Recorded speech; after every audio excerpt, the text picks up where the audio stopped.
Yo everybody, Aiden here and welcome back to Dark Souls Remastered. As you can see, we're in a bit of a different position to where we ended our last episode, and that's because the footage I recorded for the in-between section, moving from the Sunlight Altar bonfire to here in the Parish bonfire, got lost. It didn't record properly, it wouldn't hold together, so we couldn't really use it. So I apologise for that, but it's something that I'll maybe try and fill the gap in later with just a quick sort of voiceover commentary in a separate file or something, just to show you guys a pathway through.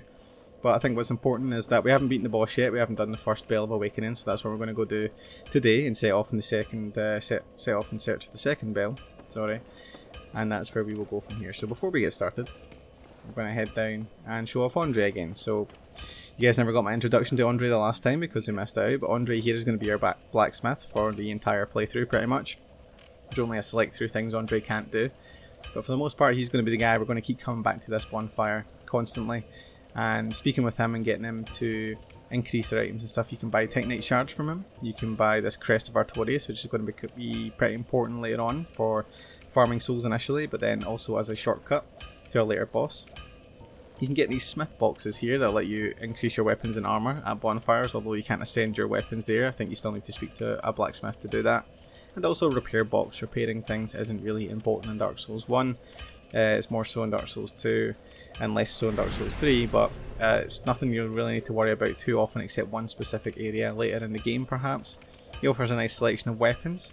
Long swords, pretty balanced. The Bastard Sword's a good alternative to the Claymore if you haven't picked it up, or if you choose not to use it because it's a bit too heavy or too slow.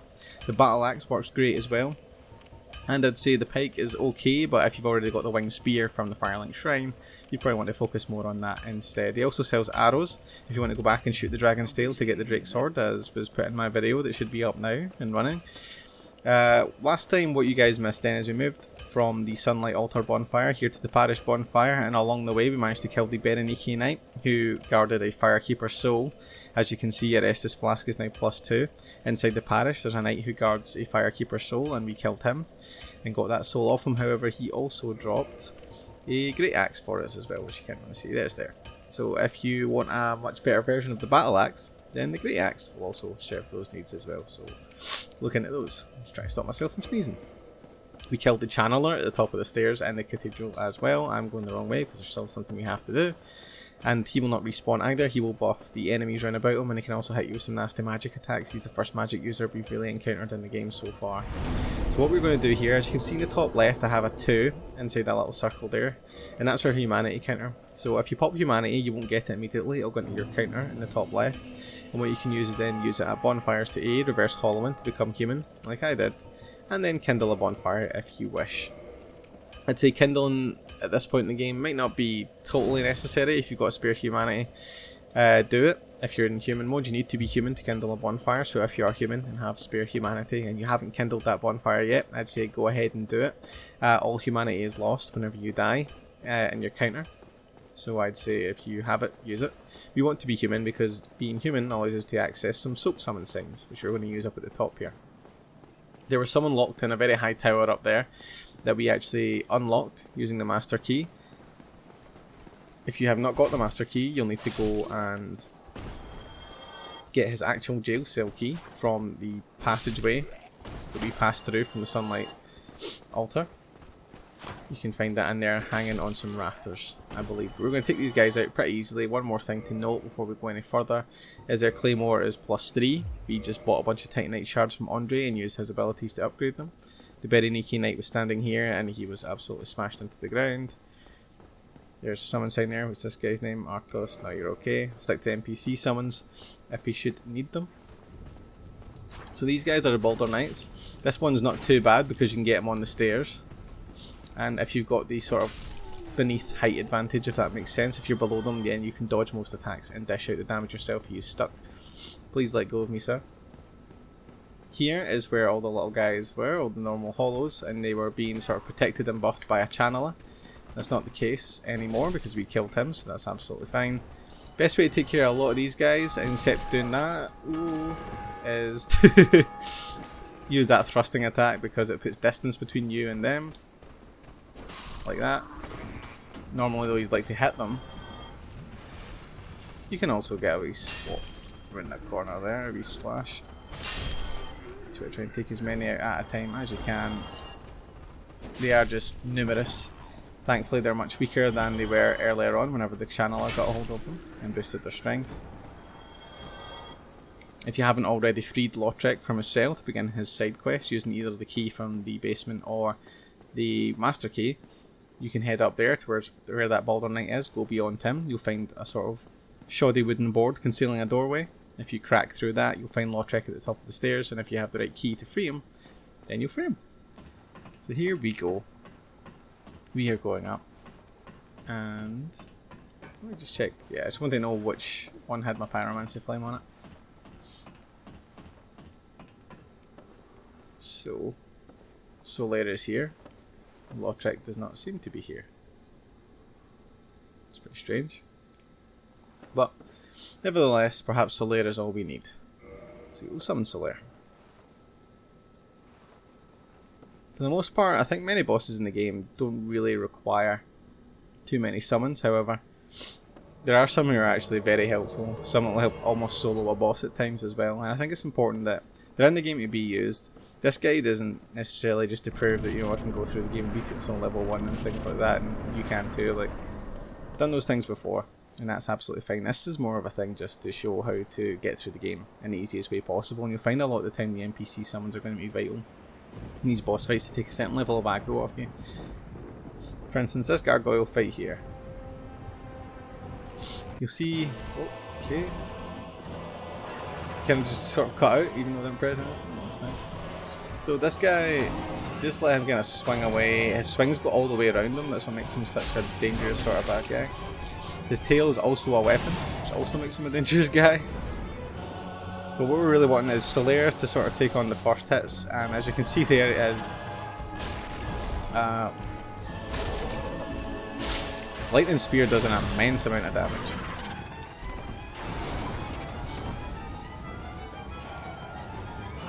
I'll let Solera fall off, but didn't even get time to really discuss the interesting part of the fight, which is that whenever the first gargoyle gets down to low health, he summons a buddy.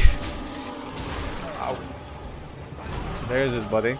The thing that makes this guy separate is he doesn't have a tail and he sprays a lot of fire. And there he goes. So that was a lot quicker than I thought it was going to be. What you really ideally want is that gargoyle, the first one, to sort of survive for a little bit more of the fight so you can get behind him and chop his tail off. That gives you a chance to get the gargoyle halberd from him. And that's a very powerful weapon if you choose to use halberds instead of any other weapon type in the game. But with that, you know, you can see the lightning spears that Solera uses do a massive amount of damage early on to those gargoyles, so that's an easy way to dispatch them. The second one will drop down, he'll shoot some fire breath as opposed to swing with that axe as much, and he doesn't have a tail. So you can't get the weapon off him, but he also can't swing at you, which is very useful. If you destroy the first gargoyle's tail, then obviously he can't use it against you as a weapon either. And here we are, the very first bell.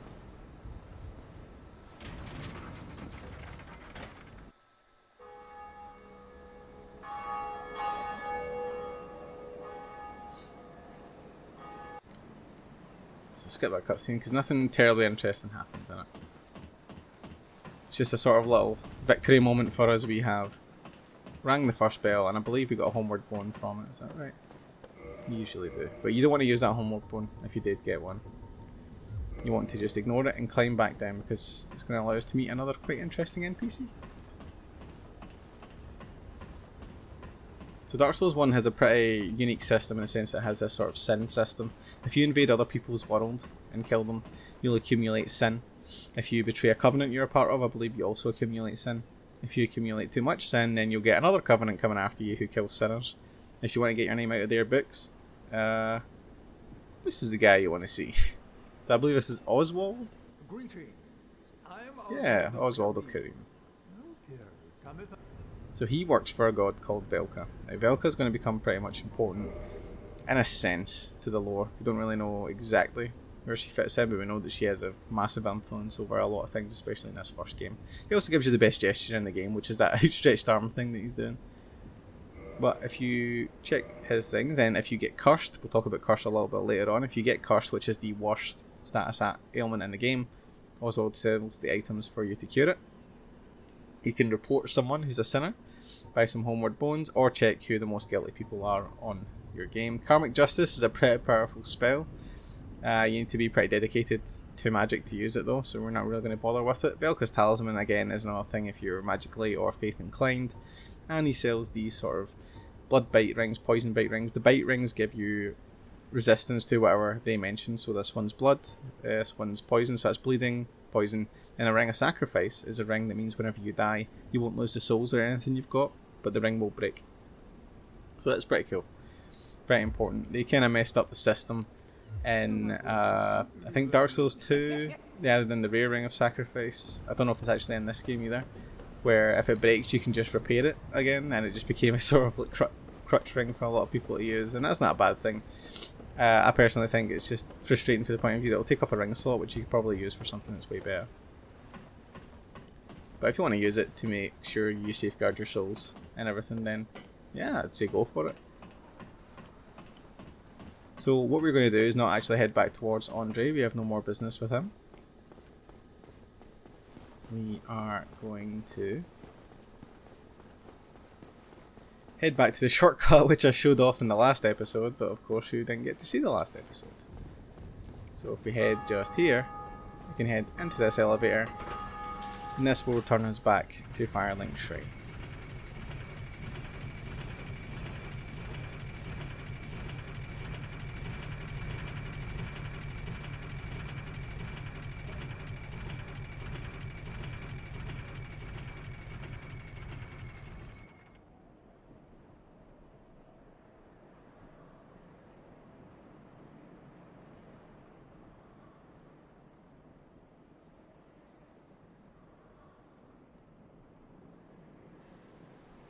I'm sorry, but that was just cleaning myself up.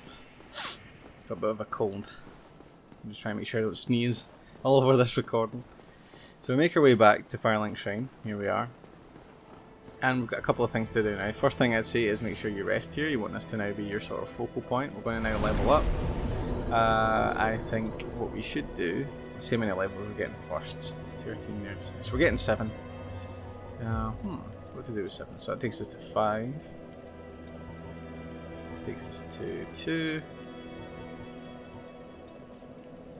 That'll give us an extra 5 damage. Same there.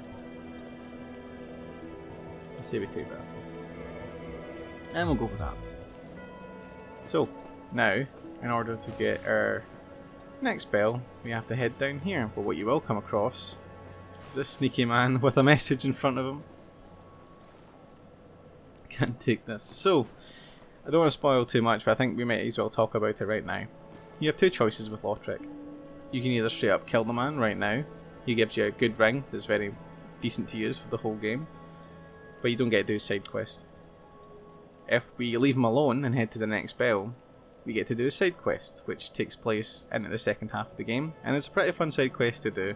But what it will mean is Anastasia will be killed, and you cannot use the Firelink Shrine bonfire. Now, I think it's a pretty important bonfire. I enjoy having Anastasia there. You can restore her in a different way, but it means you'll be without the ability to sort of do your Estus Flask or rest here for a long part of the game. And the ring Lothric gives is pretty good. So, in actual fact, what we're going to do for this specific playthrough is just kick him off a cliff. So, it can be a bit tricky to get the timing down there, but essentially you just want those 3 kicks and you'll push him right off the edge. He'll die, you don't think you get anything off him, but you just hit quick game and go back to the main menu. And we'll be fine.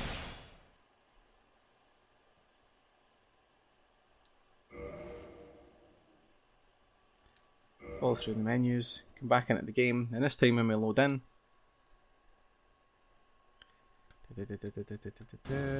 hey!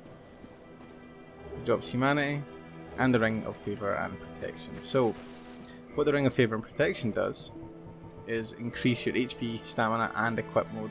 It's pretty good, pretty powerful, gives you a pretty significant boost, and it's worth wearing for pretty much the entire game. The caveat to that is the minute you remove that ring, it will break and you can't put it on ever again. So we're going to put another point into endurance. We want to try and get up to sort of 20 endurance and things like that as soon as possible.